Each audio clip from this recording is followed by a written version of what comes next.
Kohët që jetojmë janë dëshmitare të deformimeve dhe të pamjeve nga më të tmerrshme, le të themi, që marrin fytyrat e njerëzve që pretendojnë se dinë dhe që ato që përçojnë këtë dije në shoqëri.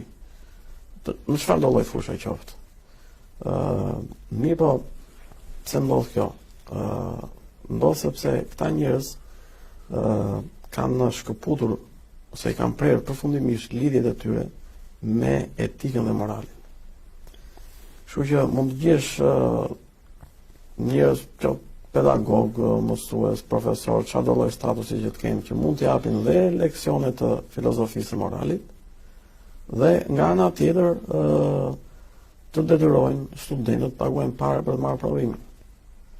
Pra ai, siç e përmendi dhe Jusi, ai nuk jeton me dijen që jep. Pra ai nuk e ndjen në zemrën e tij atë. Ai është thjesht një mekanizëm përçues. Di këtë e përçon këtu. Ai ka edhe një shembull negativ.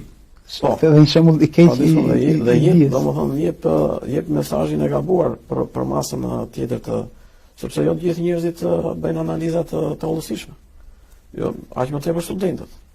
Sepse mund bësh një analizë shumë të pjekur vite më mbrapa kur ke fituar një provojë jetësore. Ditë mbash, po themi, dhe dijen nga personi. Normalisht është vetvetiu me rritjen e njeriu, me kalimin e viteve, njerëzit bëhen gjithmonë edhe më racional, domethënë, dhe më analizues. Kurse një student merr një mesazh shumë të gabuar dhe mund ta keq orientojë. Mund ta kthejë në një njerëz që e urren dijen sepse shikon shembuj nga më negativët. Kështu që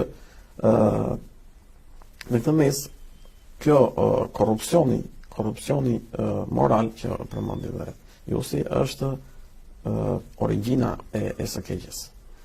Dhe është pikërisht ky korrupsion moral, të cilët i pengon këta njerëz që kanë marrë statusin e të diturit në shoqëri, që ata ta përmirësojnë shoqërinë. Pra, është ajo që dhe ne përmendëm, janë bërë palme të keqe.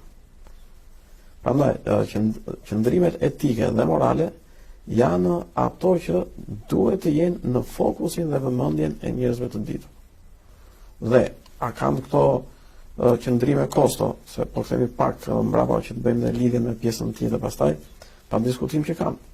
Shembulli ka shumë nga më të ndryshëm, por mund të përmendim Sokratin, filozofin e madh të antikitetit, i cili mbajti një qëndrim shumë moral.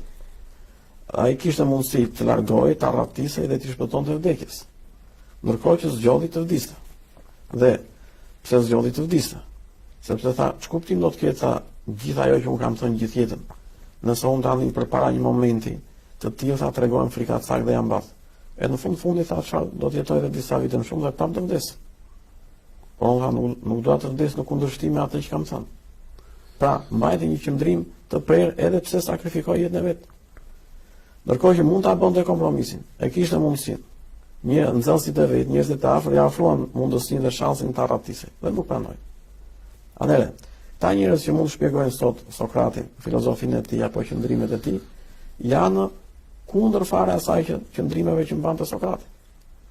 Kështu që abuzimi në këtë rast i këtyre individëve nuk ka të bëjë me pjesën e diturisë, se mesazhi është i qartë, edhe kur ta shpjegoj ky, varet se kush e kupton nga ata që dëgjon dhe kush e kupton, por ky në vetvete, siç e thash, nuk e ndjen fare pjesën. Pra si të themi, nuk i trazohet zemra, nuk i shqetësohet zemra. Dhe pastaj me kalimin e kohës, e keqja bëhet normale dhe sillen në mënyrë shumë gjakftotë. Pra si të themi, janë njerëz pa skrupuj, ose të ndryshe njerëz që s'kan gjak në fytyrë. Pra as nuk skuqen, as nuk zverdhen, as nuk i bren ndërgjegja, fare absolutisht. Vazhdojnë atë robotizmin e tyre dhe e shikojnë dijen vetëm si një mundësi për të rritur mirëqenien materiale. Ndërkohë që të diturit e vërtet në shumicën e rasteve kanë përfunduar jetën e tyre si të varfër. Pra e kanë shkrirë gjithë pasurinë e tyre, gjithë të mirat që mund të gëzonin në kërkim të diturisë. Pra këtu kemi një, prandaj është ajo mospërputhja e madhe mes asaj që thonë dhe mes asaj që bëjnë. Dhe abuzim më të madh se kaq nuk mund të ketë. Se këto përfitimet materiale dhe këto janë gjëra sekondare. Por abuzimi themelor ky është dhe Pra deformimi dhe pamja më të mërshme që mund të marrë ky njeri është pikërisht kjo, që ai nuk jeton dot sipas asaj që di. Ky është mirë dhe vuan dhe është tragedia më e rëndë për njeriu është kjo. Kjo është tragedia më e rëndë për të. Ai nuk jeton dot me atë që di, nuk e ndjen. Sepse në fundit njeriu, siç e thamë, është një qenie që përjeton emocione.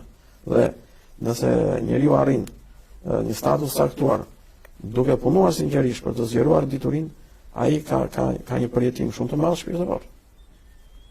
Pra, si themi, i qartësohet shikimi, i qartësohet dëgjimi, kthjellohet për shumë çështje dhe ndjen që mund të jap shoqërisë gjëra që shoqëria nuk mund t'i marrë dot në asnjë mënyrë tjetër.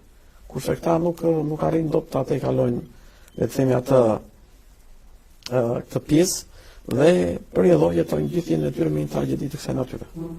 Dhe pamja që përfitohet nga kjo tragjedi është e llaftarshme. Vetëm ata mund ta dinë se ç'mund të heqin në veten e tyre.